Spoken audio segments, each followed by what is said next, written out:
Hi. Hello. Welcome to comedy masters. Thank you. എന്ത് ചെയ്യുന്നു? ഓഹരി മാർക്കറ്റിന്റെ ബിസിനസ്സാണ്. Oh okay. ഇന്ന് നമുക്ക് ആക്ച്വലി നമ്മുടെ ബിഗിനിങ്ങിൽ കുറച്ച് കച്ചവടക്കാരുണ്ടായിരുന്നു. അവരുടെ അത്രയും വരുമോ എന്നുള്ള കാര്യത്തിൽ എനിക്ക് സംശയമുണ്ട്. അപ്പൊ നമുക്ക് കാര്യത്തിലേക്ക് കിടക്കാം. അതെ. Yes, ready. അപ്പോൾ ആദ്യം ഞാൻ ഫിലോമിന ചേച്ചിയുടെ ശബ്ദം ഒന്ന് അനുകരിക്കാം. ഫിലോമിന. ശരി. ആരണ്ട് ഇവിടെ വിശ്രമിക്കാൻ നീ ആരണ്ടി തുക്കിടി സായിവ എന്നെ വണ്ടി ഇടിച്ചപ്പോ കുറച്ചുമ്പത്തേക്ക് മേധികതിക്ക പുണ്യാളത്തല്ലി നീ നിന്റെ ഇരിക്കുന്ന പെട്രോൾ ആണെങ്കിലേ എന്റെ ഇരിക്കുന്ന തീപ്പറ്റടി സൂക്ഷിച്ച നീ സൂക്ഷിച്ച. കലക്കി. അടുത്ത ഒരു പഴയകാല നടനാണ് ആലമൂടൻ. ഓ എന്തൊരു തണുപ്പാ, വല്ലാത്ത തണുപ്പാ. സുഭാഷിണി, നിനക്ക് തണുക്കുന്നുണ്ടോടി? 2 രൂപ ഉണ്ടായിരുന്നെങ്കിൽ ഇറക്കത്തെ തങ്കമ്മയുടെ അവിടെ പോയി ഒരു ബീഡി വാങ്ങാമായിരുന്നു.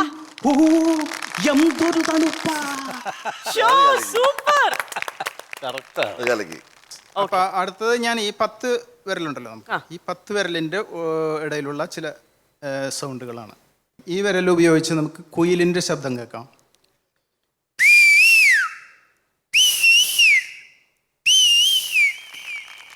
ഇത് വിഷുപക്ഷിയുടെ ശബ്ദമാണ്.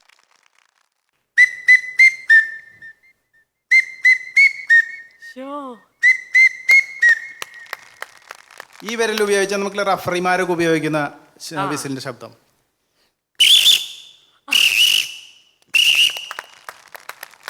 ഇത് നമ്മൾ കാട്ടിലകപ്പെട്ട് കഴിഞ്ഞാൽ ഈ കിളിയുടെ ശബ്ദം നിങ്ങൾ കേട്ടിട്ടുണ്ടാവും. ഇതിന്റെ പേര് എനിക്കറിയില്ല.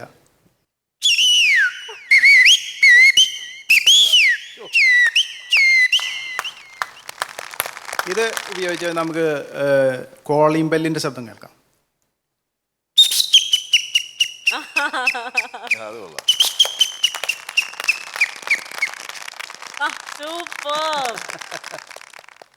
അടുത്തത് ഒരു ലിപ്രോൾ എന്ന് പറഞ്ഞൊരു ഐറ്റമാണ്. അത് നമ്മുടെ ബീറ്റ് ബോക്സിങ്ങിൽ വരുന്നതാണ്.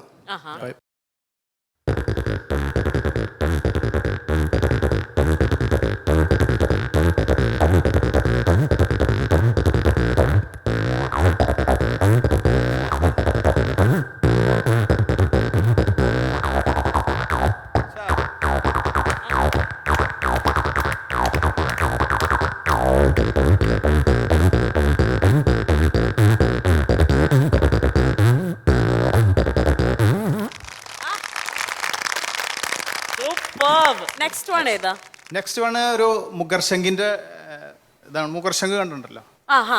അപ്പൊ മുഗർശങ്കില് എങ്ങനെയാന്ന് വെച്ചാൽ ഒരു കച്ചേരി നടക്കുന്ന വേദിയിലേക്ക് ഒരു നാടൻ പട്ടി തെരുവായി കയറി വന്ന് എങ്ങനെ ഇരിക്കും. അപ്പൊ അതാണ് സംഭവം.